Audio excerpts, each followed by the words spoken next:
estava sonhando em voltar a viajar desde o Invitation de 2020, né? A pandemia inviabilizou da gente viajar, então foi muito legal estar de novo no evento. Obviamente que, por conta de tudo o que aconteceu da pandemia, a gente tinha um planejamento de ir com muita gente, a gente acabou indo com uma equipe reduzida. Foi uma correria danada, mas eu fiquei muito satisfeito. A gente levou os jogadores para passear por Berlim, uma coisa que a gente nunca tinha feito. Gravar conteúdo com jogadores na cidade.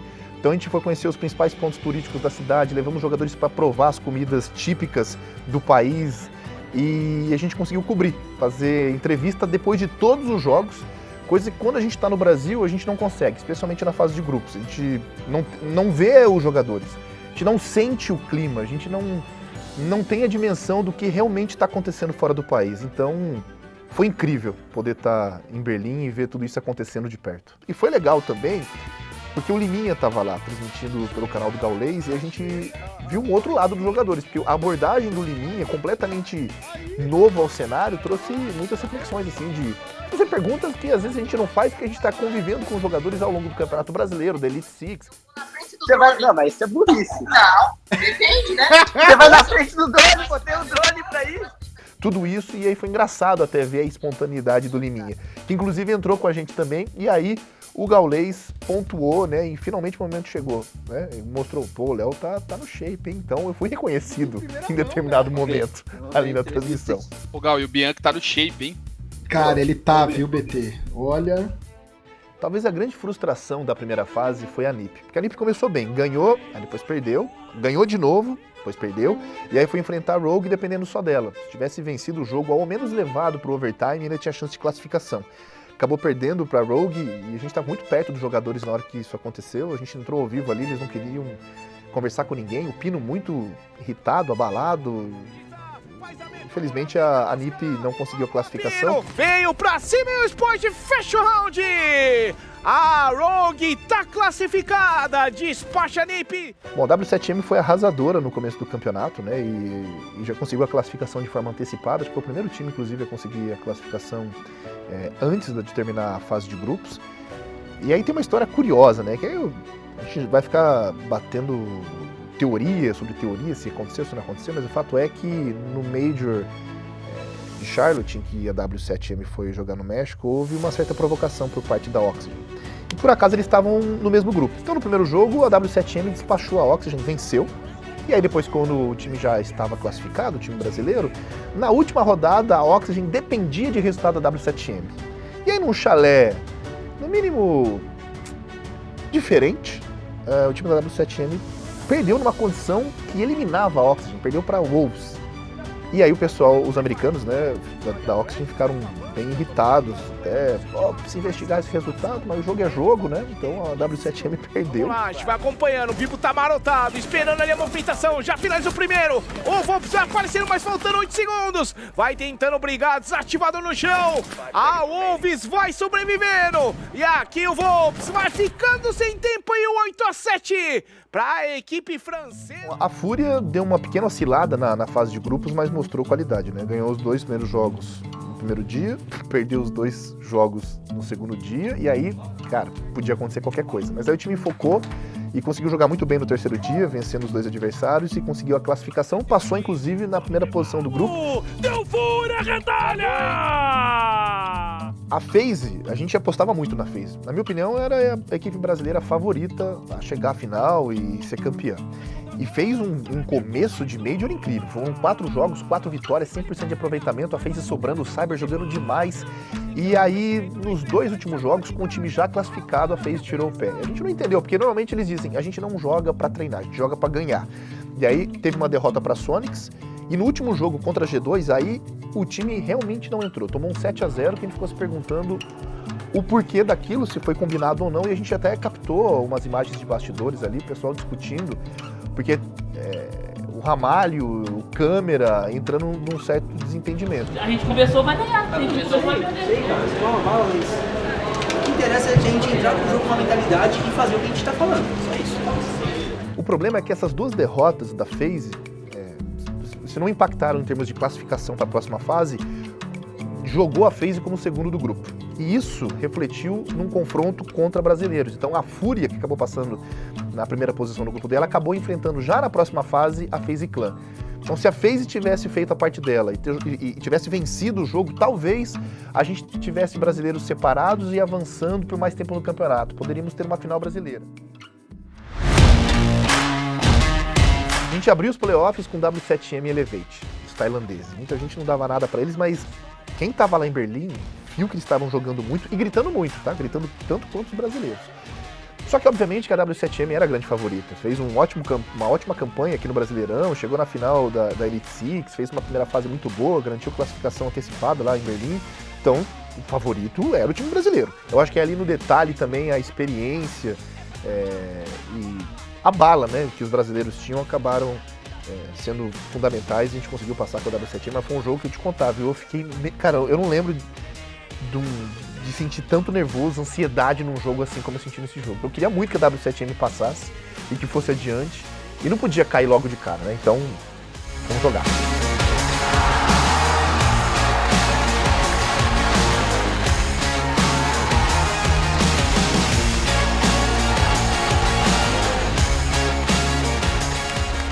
Cara, FaZe e Fúria é um clássico, né? O favoritismo, na teoria da FaZe, embora a FaZe tivesse passado como segundo colocado por conta daquele resultado ruim contra a G2, né? Ter tomado 7-0. O primeiro mapa a FaZe venceu, tranquilo. Segundo mapa, equilibradíssimo. E eu juro que tava 7-7, overtime, e eu achei que o jogo tinha terminado. Eu tava na arquibancada, eu saí e fui me preparar para fazer entrevista com os vencedores da FaZe. A FaZe chegou a abrir 5v3, eu falei, cara, é impossível que a Fúria vá conseguir trazer de volta esse mapa, esse round, né? E o Miracle fez um milagre. Belo trabalho da FaZe, belo trabalho da Fúria. Miracle ainda consegue uma eliminação. Olha a segunda do Miracle! Vai tentando virar o jogo, 3x2 agora. Será que o Miracle vai conseguir fazer o milagre? Eita, olha o milagre. A terceira do Miracle! 2x2, quebra um drone, tem na passagem, vai tentando virar. Do outro lado, É 4 dele. o 4K do Miracle! Disputado lá Eu de não fora. tô acreditando, retalha! Que absurdo! Ace do Miracle! 5K dele! Só que aí a FaZe mais uma vez se impôs e acabou vencendo. Mas foi um jogaço, cara. Mostrou toda a capacidade que os brasileiros têm de jogar Rainbow Six. E nesse dia foram 4 MD3. A gente começou a trabalhar lá em Berlim por volta de umas 8h30 da manhã. E nós terminamos no horário de Berlim, 00:30. Foi assim, o dia mais longo de trabalho, mas foi muito satisfatório, cara. Porque a gente viu muito jogo bom, muita qualidade.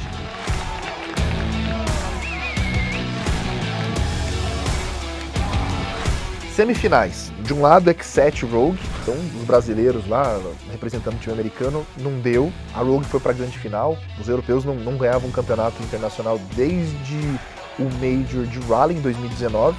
E do outro lado, W7M FaZe. O jogo foi bom, só que a FaZe imprimiu o ritmo, mostrou que a experiência em campeonatos internacionais faz diferença. E, de novo, né, assim como foi na final da Copa Elite Six, foi lá no Major. A FaZe venceu, dessa vez 2-0, jogando Oregon Café.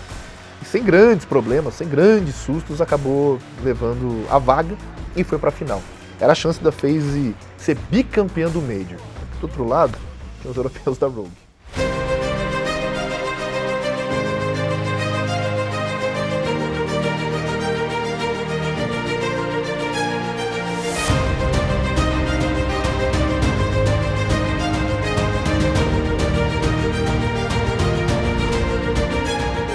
Final, cara, ginásio lotado, a gente sabia que ia ser assim, né? Afinal de contas, na Rogue tinha o Cryin, um jogador alemão, então toda a torcida a favor dos europeus, não tinha a menor dúvida. Cada eliminação da Rogue diante da FaZe parecia um gol no estádio de futebol, né? Você imagina, cada round você tem pelo menos aí, se eliminar todo mundo, 5 gols.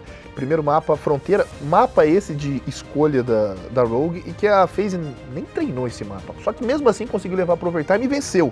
Então a gente saiu muito confiante. Eu juro que àquela altura, vencendo o mapa do adversário, eu tinha certeza que o título era do Brasil. Segundo mapa, a gente foi jogar Vila, né, o famoso Mansão. Cara, eu tava muito confiante porque a gente abriu 2-0, né? FaZe começou vencendo, já tínhamos vencido o primeiro mapa, metendo 2-0. E aí, cara, o D-Pick o jogador da Rogue, fez um clutch inacreditável. Marcação, é o Sons pra tirar o canto, o Deep que faz a vingança, a pressão chega pra cima dele, surpreende o Cyber, vai tomar pressão agora o Deep que sabe do paradeiro dele, fecha o ângulo, faltando 15 segundos, vem pra cima a equipe da FaZe, a movimentação agora, ele levou mais um, e olha só, Deep com de vida, aí vai tentar fazer o avanço, o cameraman buscando o plant, o Deep que não acredita, e espera o momento certo, o plant vai acontecer no cameraman, vai segurando, Deep agora, faz o avanço e o clutch no Deep! Que é isso, meu amigo? E eu não sei se a partir dali deu uma desandada, porque nesse mapa depois ele fez um outro clutch ainda, um V3, e aí já no ataque, e sacramentou a vitória do time da Rogue, empatando o jogo em 1 a 1. Ele vem pra cima, vamos lá câmera, esse é o momento, Deep partindo! O Deep que busca o clutch! Terceiro mapa, Arranha-Céu. Óbvio que ia ser no overtime, óbvio que ia ser 8 a 7, óbvio que a gente ia ficar desesperado. Eu tava com o Portela, com o Ivan, o pessoal da FaZe lá embaixo, cara, era muito pegado. Só que nesse momento foi legal porque os jogadores da W7M, da Fúria, da X7, que não estavam jogando, se reuniram em um determinado ponto lá do teatro para fazer uma torcida organizada. Então eles gritavam, olê, olê, olê, FaZe, FaZe. E aí a torcida inteira do teatro vaiava e ficava gritando, let's go Rogue, let's go Rogue. Cara, então assim, a gente teve um embate de torcida, só que obviamente que o número de brasileiros era muito menor. A gente foi engolido pelos gringos, só que a gente fez barulho. Tava 2 a 1 e a gente ia jogar banco. Melhor mapa da FaZe. Então, cara, eu falei assim, acabou. Sobra o Cry vivo! 5 jogadores da FaZe contra o Cry sozinho! 37 segundos, vai com calma e uma penoso! Bom, banco, o que sobrou de confiança, acho que faltou ali talvez de team play, um pouco mais de calma da FaZe. Não conseguimos levar nem pro overtime. Foi 7 a 5 para Rogue. E a gente pegou as reações dos jogadores brasileiros ali, pós-mapa, descendo para tomar um café. Os brasileiros sentiram, eles não imaginavam que iam perder banco, né? Eles tinham uma superioridade e cara, acabaram sendo superados. Ainda tenta buscar na frente! Rogue 7 a 5! Fecha o round! Teremos sim um mapa clube! A gente foi para um clube. E aí era geral, assim, pode ser para qualquer um dos dois lados. Clube é clube, né? Era um mapa muito aberto, a gente esperava qualquer coisa. E clube foi doido, porque a Rogue abriu vantagem. Então a gente achou, não vai dar mais. E a FaZe voltou, conseguiu igualar a partida. Fomos pro overtime, e aí tinha que ser dramático. Aqui e ali, assim, né? O ataque acabou se dando melhor, dos dois lados. E aí no último ponto, a FaZe estava atacando. Só que gastou muito tempo caçando um lurker da defesa, com 1 minuto e meio ainda longe de fazer o cerco, né, de fazer o seed ali para finalizar o round. E quando a gente percebeu que não tinha mais tempo, a gente já se desceu para fazer a entrevista. Quem sabia que não ia dar? Foi um campeonato decidido na kill no último round. Então foi um jogaço. Poderia ter ido pro outro lado também.